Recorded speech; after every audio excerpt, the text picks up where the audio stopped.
नमस्कार दोस्तों, स्वागत है आपका YouTube channel smart education official में। दोस्तों, आज की इस वीडियो में हम गणित के महत्वपूर्ण सूत्रों को देखेंगे। प्यारे साथियों, वीडियो को शुरू से अंत तक देखिएगा, तभी कुछ आपको मिलने वाला है।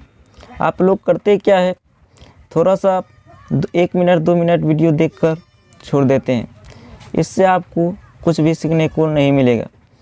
प्यारे साथियों, अगर आप पहले से भी जानते हैं तो एक बार और देख लीजिए, ताकि आपको पूरी तरह से रिवाइज हो जाए। तो पहला देखिए सूत्र है, हम 13वां चैप्टर से शुरू कर रहे हैं। पहला सूत्र है, घन का कुल पृष्ठीय क्षेत्रफल बराबर 6 गुना भुजा स्क्वायर। दूसरा सूत्र है, घन का पार्श्व पृष्ठीय क्षेत्रफल बराबर 4 गुना भुजा स्क्वायर। इसको याद रखिएगा। नेक्स्ट सूत्र है, घन का आयतन। घन का आयतन ये डायरेक्ट सूत्र पूछ देगा परीक्षा में, तो घन का आयतन भुजा क्यूब होता है, इसको याद रखिएगा। नेक्स्ट सूत्र देखिए, घन का विकर्ण। घन का विकर्ण बराबर √3 गुना भुजा होता है, ठीक।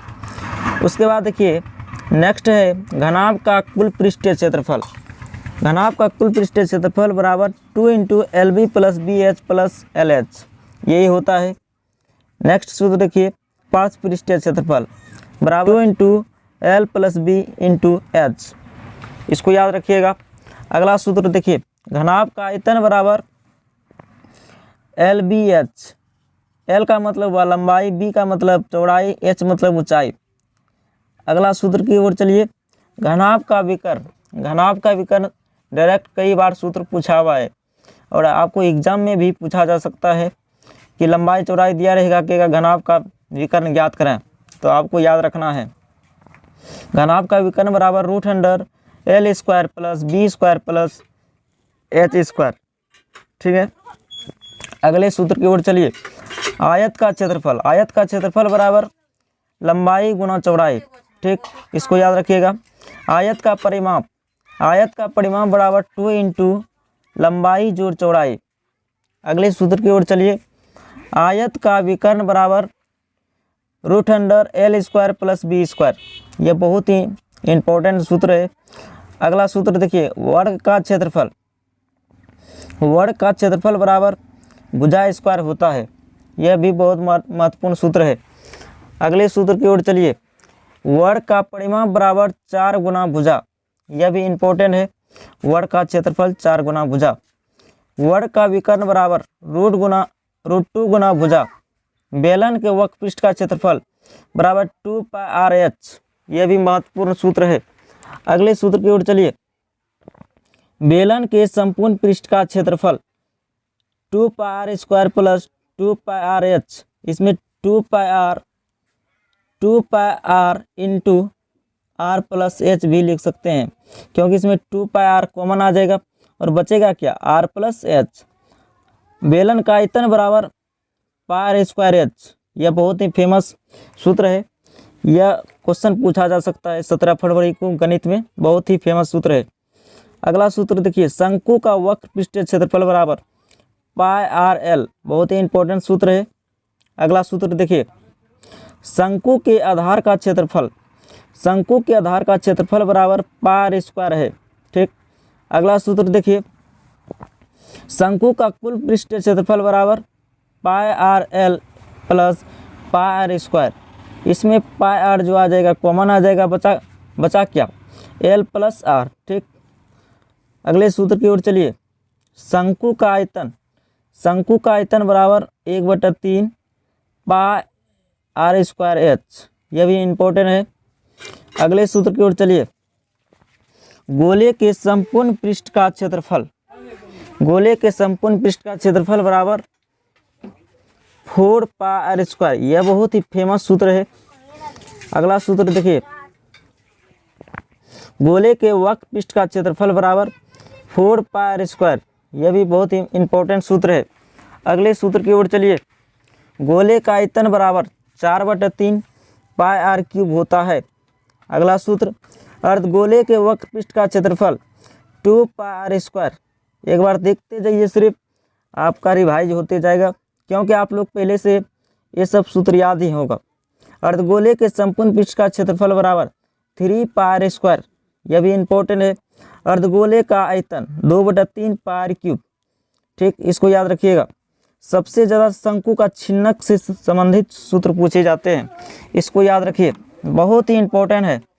शंकु के छिन्नक का आयतन बराबर 1/3 πh into r1² plus r2² plus r1 into r2 होता है, यह भी महत्वपूर्ण है। अगला सूत्र देखिए, शंकु के छिन्नक का वक्र पृष्ठीय क्षेत्रफल बराबर pi into r1 plus r2 into L, यह भी इम्पोर्टेंट है। जहाँ एल बराबर भी सूत्र होते हैं √h² plus r1 minus r2 का होल स्क्वायर, यह भी इम्पोर्टेंट है। अगला सूत्र देखिए, शंकु के छिन्नक का संपूर्ण पृष्ठीय क्षेत्रफल, यह बहुत ही फेमस सूत्र है, यह कई बार क्वेश्चन पूछा हुआ है।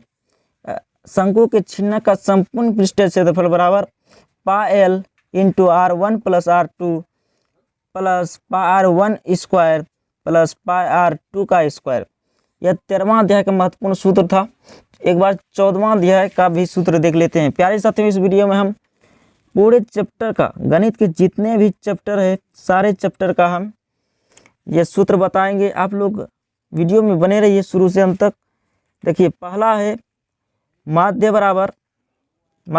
जब तक सूत्र आपको याद नहीं रहेगा सवाल भी नहीं बनेगा, और कभी कभी एग्जाम में डायरेक्ट सूत्र भी पूछ दिया जाता है, और इस बार 20 अंक पूछा जाएगा सिर्फ सूत्र से ही, डायरेक्ट सूत्र से ही सवाल रहेगा। इसीलिए आप इसको समझिए और इसको याद भी करते जाइए। माध्य बराबर देखिए क्या होता है, सिग्मा fi इंटू xi बटा सिग्मा fi, याद रहेगा। चलिए, माध्यक बराबर L plus n/2 minus CF बटा F गुना H, यही सूत्र होता है, इसको याद रखिएगा। बहुलक बराबर ये बहुत ही इम्पोर्टेंट है। बहुलक बराबर सूत्र होता है L plus into F1 minus F0 बटा 2F1 minus F0 minus F2 गुना H, यह भी महत्वपूर्ण सूत्र है, इसको याद रखिएगा। अगला सूत्र देखिए, बहुलक बराबर 3 गुना माध्यक माइनस 2 गुना माध्य, यह डायरेक्ट ऑब्जेक्टिव में क्वेश्चन आएगा। ठीक, एकदम ये रहेगा, इस पर एक सवाल भी रहेगा आधारित इस सूत्र से, और यह डायरेक्ट पूछ भी सकता है बहुलक बराबर क्या होता है, यह बहुलक माध्यक माध्य में क्या संबंध है। तो आपको यही सूत्र याद रखना है, बहुलक बराबर 3 गुना माध्यक माइनस 2 गुना माध्य, यह बहुत ही इम्पोर्टेंट सूत्र है। चलिए 15वां चैप्टर देखते हैं। 15वां चैप्टर का सूत्र क्या है, हम 13, 14, 15 पहले बताते हैं, उसके बाद शुरू से बताएंगे आपको पहले अध्याय से। चैप्टर 15वां देखिए, ई के अनुकूल परिणामों की संख्या बटा कुल संभव परिणामों की संख्या, यह प्रायिकता बराबर आप लोगों ने सूत्र पढ़े होंगे। जब तक ये सूत्र ने याद रखिएगा तो सवाल बनने वाला भी नहीं है। चलिए, इसमें देखिए, किसी घटना ई के लिए कुछ शर्त है। ठीक, यह जो है 0 बराबर होगा पी के और पी के, और फिर पी ए से बराबर होगा 1 के। ठीक, इसको याद रखिएगा। यदि ई एक असंभव घटना हो तो पी बराबर, अर्थात वो संभव घटना की प्रायिकता क्या होती है, 0, इसको याद रखिएगा। वो संभव घटना की प्रायिकता 0 होती है। चलिए अगले पॉइंट की ओर चलिए, यदि ई एक निश्चित घटना हो तो पी बराबर 1, निश्चित घटना की प्रायिकता कितना होता है, 1 होता है, इसको याद रखिएगा। अगला चीज़ याद रखिएगा, पी प्लस पी नहीं बराबर होता है उसका मान 1, कितना होता है, 1। पी नहीं को हम क्या लिख सकते हैं, A1 माइनस पी। ठीक, इसको याद रखिएगा। पी नहीं को क्या लिख सकते हैं, 1 माइनस पी, क्योंकि इधर प्लस है, इधर आके क्या होगा, माइनस। यह 15वां चैप्टर का महत्वपूर्ण सूत्र था। अब पहले अध्याय से शुरू करते हैं। चैप्टर 1 का देखिए, पहला सूत्र है भाज्य बराबर भाजक गुना भागफल जोड़ शेषफल, इसको पहले से आपको याद होगा। इसमें और एक सूत्र है पहली संख्या गुना दूसरी संख्या बराबर एचसीएफ गुना एलसीएम। इसको याद रखिएगा। इस पर आधारित सूत्र पर आधारित एक सवाल निश्चित रहेगा ही। पहली संख्या दूसरी संख्या एचसीएफ दिया रहेगा, एलसीएम कहेगा ज्ञात करने के लिए, या फिर एचसीएफ पहली संख्या दूसरी संख्या दिया रहेगा कहेगा एलसीएम निकालने के लिए, या एचसीएफ कहेगा निकालने। तो कुछ भी कहे तो आपको इस सूत्र को याद रखना है, अपने से आप बिल्कुल रूप से सॉल्व कर सकते हैं। चलिए दूसरे चैप्टर में अब चलते हैं। दूसरा चैप्टर में आपको पूछा जा सकता है साथियों, द्विघात बहुपद का व्यापक रूप। द्विघात बहुपद का व्यापक रूप होता है ax² plus bx plus c। ठीक, इसको याद रखिएगा। शून्यकों का योगफल बराबर, इसी को हम लिख सकते हैं अल्फा प्लस बीटा बराबर माइनस बी बटा ए। बहुत ही इंपॉर्टेंट सूत्र है। शून्यकों का गुणनफल बराबर अल्फा इंटू बीटा बराबर सी बटा ए। यह भी इंपॉर्टेंट सूत्र है, इसको याद रखिएगा। सी मतलब अचर पद, ए हुआ x² का गुणांक। ठीक, यहाँ देखिए ध्यान से, x² का गुणांक। चलिए इसमें सबसे इंपॉर्टेंट सूत्र है दूसरे अध्याय का, alpha square plus beta square बराबर क्या सूत्र होता है। इस पर एक सवाल निश्चित रूप से रहेगा ही साथियों, इसको याद रखिएगा। तो अल्फा प्लस बीटा स्क्वायर बराबर सूत्र होता है अल्फा प्लस बीटा का whole square minus 2 into alpha into beta. इसको याद रखिएगा। और ये चीज़ याद रखिएगा, द्विघात बहुपद निकालने का सूत्र क्या होता है, अर्थात दो शून्यकों का योग दिया रहेगा और दो शून्यकों का गुणनफल भी दिया रहेगा, तो उसका सूत्र जो होता है x² minus alpha plus beta into x plus alpha into beta. ये एक बार रिवाइज कर लीजिए, इसको याद रखिएगा। अगला सूत्र देखिए, नेक्स्ट सूत्र है द्विघात बहुपद का व्यापक रूप। द्विघात बहुपद का व्यापक रूप होता है ax³ plus bx² plus cx plus d। इसको निश्चित रूप से एक बार याद कर लीजिए। अगला सूत्र देखिए, शून्यकों का योगफल बराबर alpha plus beta plus gamma बराबर माइनस बी बटा ए। निश्चित रूप से पूछा जाएगा। उसके बाद देखिए अगला सूत्र, दो शून्यकों को एक साथ लेकर उनके गुणनफलों का योगफल बराबर होता है, देखिए सी बटा ए, अर्थात alpha into beta plus beta into gamma plus gamma into alpha बराबर सी बटा ए। इसको याद रखिएगा। अगला सूत्र देखिए, शून्यकों का गुणनफल बराबर alpha into beta into gamma बराबर माइनस डी बटा ए। इसमें और एक चीज़ याद रखिएगा प्यारे साथियों, ये बहुत ही इंपॉर्टेंट सब सूत्र है। अब देखते हैं त्रिघात बहुपद निकालने का महत्वपूर्ण सूत्र है, इसको एक बार समझ लीजिए। त्रिघात बहुपद निकालने का सूत्र क्या होता है, x³ minus alpha plus beta plus gamma into x² plus alpha into beta plus beta into gamma plus gamma into alpha into x minus alpha into beta into gamma. यही त्रिघात बहुपद निकालने का सूत्र। अब तीसरे चैप्टर की ओर चलिए। ठीक, तीसरा चैप्टर बहुत ही महत्वपूर्ण है साथियों, इसको याद रखिएगा। इसमें है a1x plus b1y plus c बराबर 0। इसका व्यापक रूप है दो चर वाले रैखिक समीकरण का। उसके बाद a2 into x plus b2 into y plus c2 बराबर 0। ठीक, इसमें देखिए कुछ शर्तों को याद रखना है।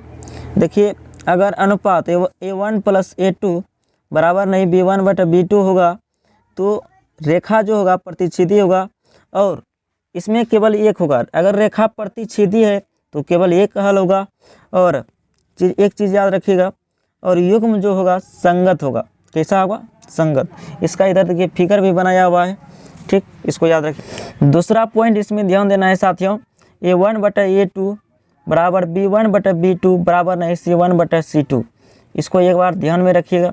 निश्चित रूप से आपका इससे वस्तुनिष्ठ पूछेगा ही।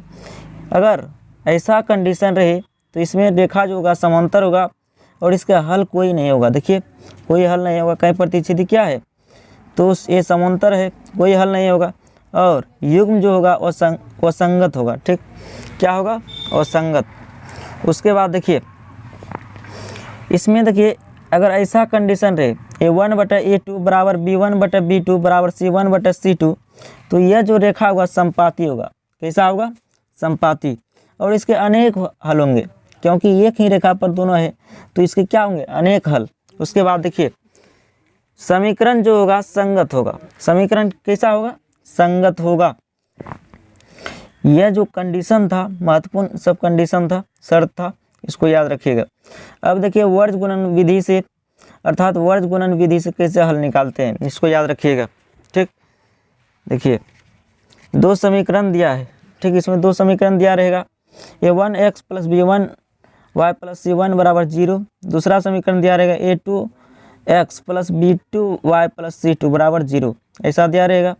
पहले इसको क्या करना है, इस तरह से डायग्राम बना देना है। ठीक, देखिए आपको क्या करना है, 3 को इस तरह से बना देना है, इधर b1 b2, इधर भी b1 b2, यहाँ a1 होगा, यहाँ a2 होगा। ठीक, x, यहाँ y, यहाँ 1।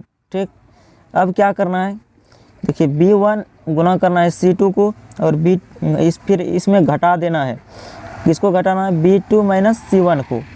तो ये वही लिखे हैं x बटे b1 into c2 minus b2 minus b2 गुना c1 बराबर, देखिए फिर है y बटे c1 into a2 minus c2 into a1 बराबर 1 बटा a1 into b2 minus a2 गुना b1, यही है। उसके बाद देखिए इसको हम इसके बराबर लिखेंगे और इसको इसके बराबर, तो x बटा b1 into c2 minus b2 into c1 है बराबर 1 बटा a1 into b2 minus a2 into b2 है। जब इसको सॉल्व कीजिएगा तो x बराबर आएगा b1 into c2 minus b2 into c1 बटा a1 into b2 minus a2 into b2। ठीक, x का मान निकल गया। अब y बराबर y बटा इतना चीज़ दिया है, इसको y का मान हल कीजिएगा तो आ जाएगा c1 into a2 minus c2 into a1 बटा a1 into b2 minus a2 into b1। ठीक, इस तरह से आपको कर देना है, और यही है वर्ज गुणन विधि से निकालने का सूत्र। ठीक, प्यारे साथियों, हम चौथे अध्याय के सूत्रों को देखते हैं। चौथा अध्याय का सूत्र देखते हैं। पहले द्विघात समीकरण का व्यापक रूप को याद करते हैं। देखिए द्विघात समीकरण का व्यापक रूप क्या होता है, ax² plus bx plus c बराबर 0।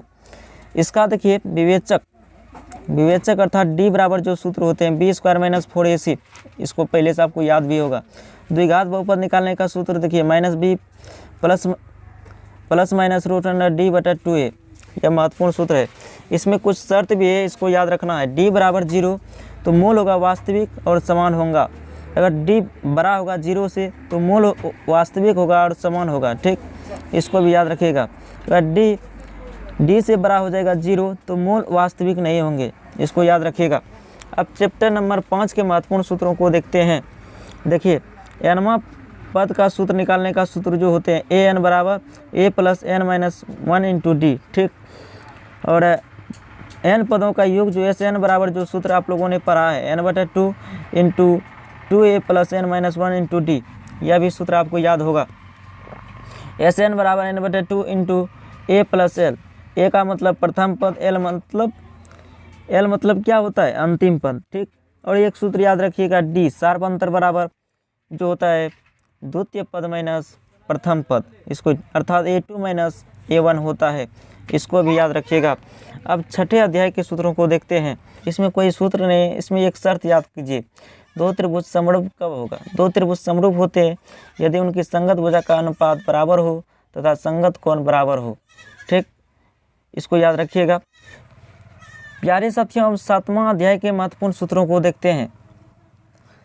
इसमें सबसे ज़्यादा पहले दूरी सूत्र को पूछा जाता है। दूरी सूत्र को पहले याद कर लेते हैं। दूरी सूत्र बराबर होता है root under x2 minus x1 का whole square, x2 minus x1 का whole square plus y2 minus y1 का होल स्क्वायर, इसको याद रखिएगा।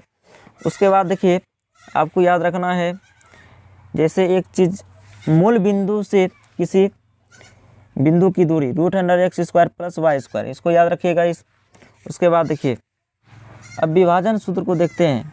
देखिए विभाजन सूत्र में पहले x होता है y, उसके बाद y, तो x का निर्देशांक m1 into x2 plus m2 into x1 बटा m1 प्लस m2, y का निर्देशांक m1 into y2 plus m2 into y1 बटा m1 प्लस m2। ठीक है, इसको याद रखिएगा।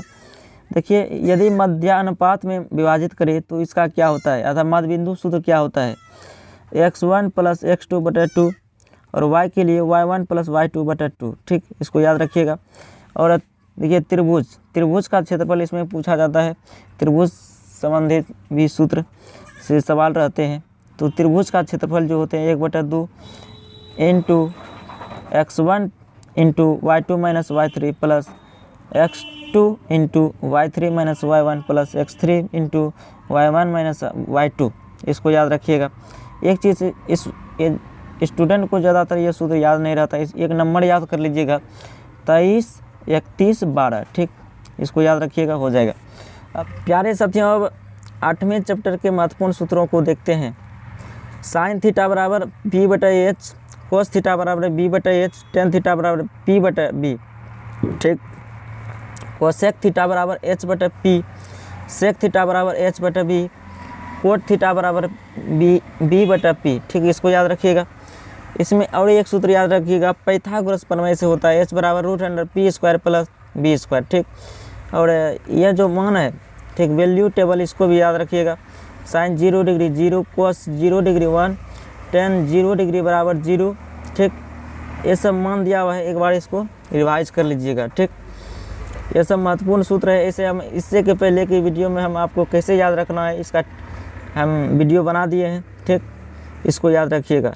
ठीक, उसके बाद देखिए sine square theta plus cos square theta बराबर इसका मान 1 होता है। उसके बाद देखिए sec square theta minus tan square theta बराबर इसका मान 1 होता है। उसके बाद देखिए cosec theta minus cot theta बराबर 1, यह भी याद रखिएगा। उसके बाद देखिए साइन थीटा गुना कोसेक थीटा बराबर 1। उसके बाद देखिए अगला सूत्र कोस थीटा गुना सेक थीटा बराबर 1, इसको भी याद रखिएगा। ठीक, यह महत्वपूर्ण सूत्र है। अगला सूत्र याद रखिएगा, टेन थीटा बराबर साइन थीटा बटा कोस थीटा। ठीक, और कोट थीटा बराबर हो जाएगा, इसी को ऊपर कर देना है, कोस थीटा बटा साइन थीटा। ठीक, यह भी महत्वपूर्ण है। उसके बाद देखिए साइन इंटू 90 डिग्री घटा थीटा, तो कोस थीटा हो जाएगा। कोस 90 डिग्री घटा थीटा बराबर साइन थीटा। टेन 90 डिग्री घटा थीटा क्या होगा, कोट थीटा। कोट 90 डिग्री घटा थीटा बराबर टेन थीटा। एक बार रिवाइज करते जाइए। सेक 90 डिग्री घटा theta cosec theta, cosec 90 degree घटा थीटा बराबर सेक थीटा। यह भी महत्वपूर्ण है। ठीक, ये 8वां चैप्टर का महत्वपूर्ण सूत्र था, क्योंकि इससे 10 वस्तुनिष्ठ में ही सूत्र डायरेक्ट पूछेगा। ठीक, ये सब महत्वपूर्ण है। चलिए अब 12वां चैप्टर का सूत्रों को देखते हैं। सबसे पहले इस फिगर को एक बार देख लीजिए, सारा चीज दिया हुआ है। देखिए इसमें पहला सूत्र है वृत्त का क्षेत्रफल पार स्क्वायर। ठीक, अर्धवृत्त का क्षेत्रफल पार स्क्वायर बटे 2। ठीक, चतुर्थांश का क्षेत्रफल 1/4 पार स्क्वायर। ठीक, ये सब आपको सूत्र पता ही होगा, r बराबर d/2, d बराबर 2r। ठीक, अगला सूत्र देखिए तिर्यक खंड का क्षेत्रफल थीटा बटा 360 डिग्री गुना पार स्क्वायर। यह महत्वपूर्ण सूत्र है, ये वस्तुनिष्ठ में निश्चित रूप से रहेगा ये, और इस पर एक सवाल भी रहेगा। ठीक, उसके बाद देखिए लघु वृत्त खंड का क्षेत्रफल थीटा बटा 360 डिग्री गुना पार square minus 1/2 r square sine theta. यह भी महत्वपूर्ण है। अगला सूत्र देखिए दीर्घ वृत्त खंड का क्षेत्रफल 360 डिग्री माइनस थीटा बटा 360 डिग्री गुना पार square minus 1/2 r square sine theta. यह भी महत्वपूर्ण है। देखिए अगला सूत्र देखिए वृत्त का परिधि 2πr, पहले से पता है आपको। d व्यास वाले वृत्त का परिमाप बराबर πd, यह भी पता है। वलय का क्षेत्रफल बराबर pi into r square minus r square होता है, यह भी महत्वपूर्ण है। तिर्यक खंड के चाप की लंबाई थीटा बटा 360 डिग्री गुना 2πr, यह वस्तुनिष्ठ में रहेगा, बहुत ही महत्वपूर्ण है। तो प्यारे साथियों, हम 13वां अध्याय शुरू में ही आपको बता दिए हैं। क्लास 10वीं में इस बार 20 अंक के जो है सूत्र पर आधारित ही सवाल रहेगा। हो सकता है इनमें से 10 नंबर के डायरेक्ट आपको सूत्र भी पूछा जा सकता है। तो प्यारे साथियों, अगर वीडियो आपने देख लिया है शुरू से अंत तक, तो वीडियो को लाइक कर दीजिए और अपने मित्रों के बीच भी शेयर कर देना। तब तक के लिए जय हिंद, वंदे मातरम।